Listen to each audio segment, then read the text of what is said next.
What's up, guys? Intellitech Studios here, and as you can see in front of you, we've got a lovely little project for us. So this is the Dyson DC07 all floors. This is one that I got from my friend Justin whenever someone gave it to him. He didn't really need it, so he just gave it to me. And I ended up giving him like 10 bucks for it because I didn't necessarily want to just take it, but yeah, that works out. So, this particular machine, whenever I got it, if you remember from the vacuum saved episode, needed a clutch, a good cleaning, some filters, and a new hose. And all that is still true. But the good news is I've got a nice mess of parts over here for it, including some pads to polish the inside of the bin, which I'll be doing after the review, and a replacement hose. So now we're not going to fit all that stuff until after I review it because, well, I intend on selling this machine, and when I sell it, I want it to look spotless. So we're going to, in the meantime, use it in the living room. But I did fix the most important thing that affects its ability to work, and that's the most difficult thing on these machines. That's the most annoying, and that's the clutch. So as you can see, I cleaned up the brush roller, cleaned up the clutch, some stuff. These brush rollers tangle so bad that this thing literally got hair on it when I didn't even run it. I just pushed it along the carpet. Actually, wait, no, that's a lie. I did use it for about a minute to double check and make sure the clutch is working correctly. Also, this lower hose, it was holding the tension, which is what it's supposed to do. It's supposed to push it up like this, but it seems to have lost its tension, so I may have to, depending on how it behaves when it hits the carpet, I may have to replace that too. But I went ahead and replaced the clutch assembly, so that's good. So this right here is the original clutch assembly. We can see this was manufactured on June 28th of 2000 something. I'm actually not sure what that last digit's supposed to be. It's rubbed off. But according to the date stamp, this machine was manufactured on the 29th week of 2004. So it's entirely possible that this clutch is from 2004, as there's no signs of it ever having been replaced, as not only are the belts stretched, as you can see, but they are completely, this whole thing is completely non-functional. The clutch does not spin at all. So, now it's possible, now some people may point out, why did you replace the clutch? You can rebuild these with new belts. And yes, it's true, you can rebuild these with new belts, but the truth is that the time isn't really worth it. Back when these clutches, like during the times when these clutches hike up to like 50, 60 bucks, sure, it may be worth it. But as of now, you can get genuine Dyson clutches direct from Dyson for, I believe, $29. So, now granted, unfortunately, all the ones that I grabbed are from 2019, which kind of makes me hesitant about whether or not these are still in production. So, I guess, availability may vary, as I do see these on Amazon for about 40 bucks, but as far as getting them genuine from Dyson, buying them from my local Dyson service center, I got 3 of these for just about 100 bucks. So I have 2 of these left. One of them went inside here. The next one will go inside a DC14, and then the last one will go inside my DC33, which all 3 of those machines, I'm fixing them up to review them, and then they will be sold. Now, I will eventually go back and buy more of these to fit into my DC07s and DC14s that I'm keeping in the collection, at least the ones that need them. So my DC07 low reach is getting a clutch, my DC07 pink is probably getting a clutch, my DC14 low reach is getting a clutch, and I think that's it. Oh yeah, and then one of my DC14 all floors is, both of them technically are getting a clutch, but one of them I'm keeping, one of them I'm getting rid of. You get the idea. So, that is an absolute pain in the ass, and it's not definitely something to be taken lightly. Changing a clutch on these is not for the faint of heart. You need a lot of upper arm strength and the ability to shout a lot of expletives as you curse at a vacuum while you desperately hold it down with your foot as you yank a belt onto a tiny motor spindle where the belt is way, way too small for the machine. Because that's how Dyson gets around these, in case you didn't know. These are rubber stretch belts. So the way that Dyson makes these last longer than normal belts, at first I thought it was, it's because they're probably at least built a little bit better than normal belts. And that may be part of it, but the much bigger reason why these last longer than other vacuums is they just deliberately put the belts on these way too short. So you have to really stretch to get these belts onto the motor spindle and onto the brush roller respectively. It's a horrible design, but thankfully these are obsolete now. So granted, obviously they're not socially obsolete because as of now you can still get these parts. People love their older Dysons. A lot of people will still buy these if they don't want a swivel neck or a ball. So it may be worth it to fix up one of these if you still have one. You know, if you're happy with the performance of it other than the brush not spinning correctly, then you could definitely go the route of fixing it, and I would highly recommend that because, you know, less things attributed to the landfill is certainly pleasant. So since that most important thing is fitted, we can now go ahead and run this throughout the living room. So we've got that. And my dog Ruby, sorry, I just started to hiccup. So my dog Ruby tore apart one of my plushies. And big shout out to my friend Nathan, who bought me a replacement plushie for the one that had gotten chewed up. You did not have to do that. Nathan is such a sweetheart, so I'm going to link his channel in the description if I remember. If not, it's Vacuum Lover 1. But yeah, love this video on the Infinity. I told him to do more videos, but he doesn't want to, but that's okay. So, we're going to go ahead. I also did clean out the Cyclone. You can see the top of it's nice and sparkly, although it's not perfect. But cleaned out the bin. Again, not perfect. I couldn't get that junk inside of there. I don't know why. But if I open this, you can see in there. Still a little bit of stuff in there. But it's not too bad. Can't really see that in there. But it should be okay. I did wash this out yesterday. It dried overnight. So, we'll see. Putting this thing back together is a real chore. And there's some weird, like, heat shrinking issue there. But it still clips on just fine, so I'm not too worried about that. Now, before we run this, there's one other problem. This filter. You can see how badly this is discolored. And also, after washing this sponge, it doesn't fit properly. So this filter is a no-go. Now, as you see, I bought replacement filters, but I don't want to put the replacement filters in and use them because they might get dirty before they go to the customer. Since, again, I'm using this in preparation for the full review of the DC07. So, in the meantime, we're going to have to take a filter from a donor 7. And in addition to that, this machine has a dusting brush. And I put an upholstery tool on it. Yes, I know the lint pickers are missing, but, you know, whatever. It's the only spare one I had. So we're also going to need a crevice tool and a filter. So, crevice tool, right up there, genuine Dyson. A little scratched up, but genuine Dyson. And filter, it's got a little mark on it, but it should be okay. See, that's much better. Look at that, isn't that beautiful?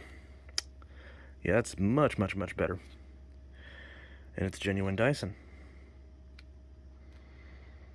So, slap that in there. I did wash the filter cover as well.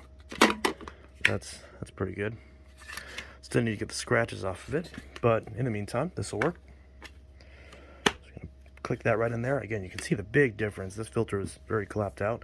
Very much had never been replaced. Lifetime filters, but to be fair, this vacuum was given away, so clearly its lifetime for the previous owner has been done. So I'd say definitely lasted a lifetime. So there's that, and there's that. Get those out of the way. And I plan on holding on to all of my old broken Dyson clutches and just selling them to somebody who can rebuild them. Or maybe I shouldn't say can, because I probably can. I just don't feel like it. So we'll go ahead and save that for whoever wants it. And hopefully the idea is if I collect enough of these, maybe I sell them all in bulk, and maybe I make enough to pay for one or two of these clutches that I bought. So that's that. Now, there's a lot of scratches and scuffs and dings all over this. So it's not going to look perfect when it's done, but my goal is to completely refurbish it. And most importantly, get that bin polished. Something I've never done on a bagless vacuum. So that's one thing I'm going to try to take a stab at and see if I can't polish this bin back to crystal clear perfection. But again, that'll be after the review, because obviously using it just makes it cloudy again. But that'll be a fun little project, and we'll see how that goes. Anyways, enough rambling. Let's go ahead and use this. Now there is a little bit of damage up here. For some reason this always happens on 7s where this part flakes away. Now I don't want to replace the entire wand just for this, and obviously I can't replace just this handle piece because it's on the handle itself, not on the hook. So I'm going to be selling this as a refurbished DC07 because it will have brand new filters, it will have a brand new clutch, it'll have completely be polished up and have all the scratches removed and have a full set of attachments. But I don't know. What would you guys do in this situation? Would you buy a whole new wand, or considering that this doesn't cut up the cord or anything, would you just leave it? I don't know. I'm planning on just leaving it because it doesn't appear to affect anything, but it is a little bit of an eyesore. So that's that. So anyways, let's go ahead and give this a run. And yes, there's a bunch of these little fluffy bits everywhere from Ruby tearing up her toys. Well, not toys, but my stuffed animals. So we gotta move all this stuff out of the way so we can get to it and not move my finger in front of the camera. So that's that. We go ahead and vacuum.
So I mentioned, God, this thing really sticks on there. Yeah. So I mentioned that this hose needs replaced, and it's not because the hose is split, it's because the button fell out. As you can see, they taped it. So since these tools are friction fit on the hose, you can still use the hose even with this being broken, but it won't snap on to either end of the wand, so you can't really use the wand all that effectively, which is why the hose is getting replaced, even though there's no splits in it. And of course, trying to get this back on is quite the hassle. But at least when getting with one hand, you don't have to fight with the button. Okay. So, I gotta say, now that the clutch has kind of settled in a little bit, I gotta admit, the agitation's better than I thought it was. You know, I always had bad Whoa! Oh, geez. I mean... Huh. Wow. Okay. I was not expecting it to get all that. Look at that. Thing's half full. Now, granted, remember, a lot of that is fluff, but look at the dirt. There's a good amount of dirt in there. Although, to be fair, there's not a lot of fine dust. There's not a lot of sand.